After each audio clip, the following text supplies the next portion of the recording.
Muchas veces consideramos que la tecnología educativa es algo propio de este siglo XXI, que las tecnologías y las herramientas y recursos que hoy en día utilizamos son propios de esta educación actual. Y quizás tengamos un poco de razón en ello, ya que se ha venido a potencializar su uso derivado principalmente de esta pandemia COVID-2019, donde las clases presenciales que se impartían en las escuelas han pasado a ser clases virtuales mediadas por herramientas y recursos tecnológicos. Pero si hacemos un viaje un poco más allá en el pasado, Sattler en 1991 nos indicaba que los precursores de la tecnología educativa son los sofistas, al cuestionarse acerca de distintas problemáticas existentes en su tiempo y donde ellos definían que diferentes estrategias instruccionales iban a obtener diferentes resultados. Posteriormente, y varios siglos después, Comenio en 1670 y Rousseau en 1778 hacían la propuesta del paidocentrismo, que no es más que un diseño instruccional basado en el aprendizaje del estudiante. ¿Esto qué quiere decir? Que lo que hoy vemos como una educación centrada en competencias, donde el individuo o el estudiante es el centro del proceso de aprendizaje, pues no es algo nuevo de este siglo XXI. Ya había sido propuesto varios siglos atrás. Entonces la tecnología educativa podemos definir que no parte de este siglo XXI o que no es algo que se haya originado a partir de estos años, sino que tiene sus orígenes, según, y repitiendo lo que ya habíamos dicho al inicio, según Sattler, con los sofistas y posteriormente con Comenio y con Rousseau. Tradicionalmente, y varios autores así lo han indicado, la evolución de las tecnologías educativas se divide en tres grandes momentos. El primero de ellos es la inserción de los medios. El segundo es la introducción de los principios de la psicología conductista. Y el tercero es el enfoque sistémico aplicado a la educación. Hablar de tecnología educativa lo podemos dividir en dos conceptos: tecnología en la educación y tecnología de la educación. Este primer concepto de la tecnología en la educación tiene que ver con la primera evolución de las tecnologías educativas, aquellas donde se enfocaba únicamente a la inserción de los medios. No importaba el profesor, no importaba el alumno, sino que solamente la tecnología estuviera presente en ese proceso. Hablando sobre la tecnología de la educación, esta comienza a partir de la introducción de los principios de la psicología conductista, donde ya se empleaba una educación muy lineal, una educación muy programada, donde lo que importaba era el producto de aprendizaje. Aquí se tomaba en cuenta ya el rol del profesor, ya se toma en cuenta el rol del individuo, pero no importaba tanto el proceso como se adquiría el aprendizaje, sino más bien que el aprendizaje fuera algo que obtuviera al final de cuentas el estudiante. Posteriormente, hablando también sobre la tecnología de la educación, se introducen los enfoques sistémicos aplicados a la educación, y no son más que aquellos elementos, o tomar en cuenta todos esos elementos que participan en el proceso de aprendizaje del estudiante. Ya no solamente tomamos en cuenta al profesor, al estudiante, los objetivos a alcanzar, ni los medios o recursos a implementar, sino ya se toma en cuenta todo el contexto, los valores, la situación económica y todo aquello que va a influir en el proceso de aprendizaje.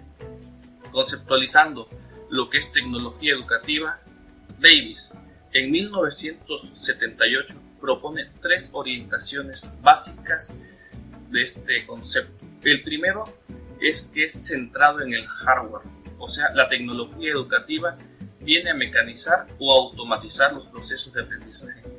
Una orientación muy simplista. La segunda es que es centrada en el software. Aquí lo que importa es cómo se diseñan los mensajes y cómo se transmiten a los estudiantes. Y la tercera es centrada en la perspectiva, aquella que combina las primeras dos, donde también ya influyen esos procesos que van a generar los productos finales, donde ya importa todo el proceso de aprendizaje que tendrá el estudiante antes de lograr su producto final. Entonces, con base en todo ello, puedo hacer mi propia definición de lo que es tecnología educativa, y no es más que aquellas herramientas, recursos y medios tecnológicos que nos van a servir como auxiliares en el alcance de nuestros objetivos de aprendizaje, que nos van a permitir desarrollar las competencias que el estudiante necesita para poder generar sus propios aprendizajes. Todo esto mediante un diseño instruccional pertinente, mediado por recursos tecnológicos en los cuales se incluyan todos los elementos que se involucran en el proceso de aprendizaje. Ahora bien, dejando a un lado los conceptos de tecnología educativa y platicando acerca del contexto en donde me estoy desenvolviendo, la pandemia COVID-2019 vino a generar un cambio en el tipo de clases que se imparten. Pasamos de esas sesiones presenciales impartidas en las escuelas y migramos hacia una educación virtual, lo que primeramente vino a sugerir una capacitación y una actualización en los docentes. Tuvimos que conocer qué herramientas, qué medios, qué recursos eran los más adecuados para impartir nuestras sesiones virtuales.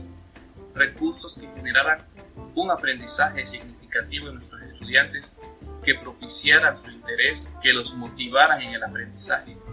No solamente impartir una sesión por medio de una computadora y una presentación en donde no íbamos a lograr el impacto deseado. Sabemos también que la brecha digital en México aún es muy grande y esta pandemia lo vino a dar a notar aún más. Tenemos estudiantes que en sus casas tienen computadoras y acceso a internet, lo que no les dificulta este tipo de educación virtual.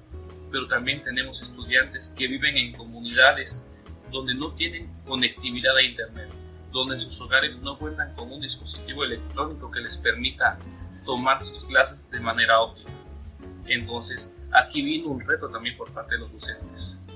¿Cómo mediar entre estos dos ámbitos para lograr que su clase fuese de impacto, tanto para aquellos estudiantes que tienen acceso a internet y a los medios electrónicos, como para aquellos estudiantes que no cuentan con un dispositivo? Y cierro este video con una frase de Douglas Barraez publicada en un artículo en el 2020, en la cual él nos indica que la integración de las TICs en la educación ha abierto grandes posibilidades para enriquecer los procesos de enseñanza-aprendizaje en entornos virtuales. Pero yo no solo lo dejaría en entornos virtuales, también en entornos presenciales, ya que en un futuro vamos a regresar a las aulas y nosotros podemos llevar estos medios y estos recursos a nuestras aulas físicas y generar un mejor aprendizaje en nuestros estudiantes, algo que los motive, que los lleve a explorar nuevas experiencias, que los incentive, porque el día de mañana ellos son quienes emplearán estos recursos y tecnologías en el campo laboral donde se desempeñen. Muchas gracias.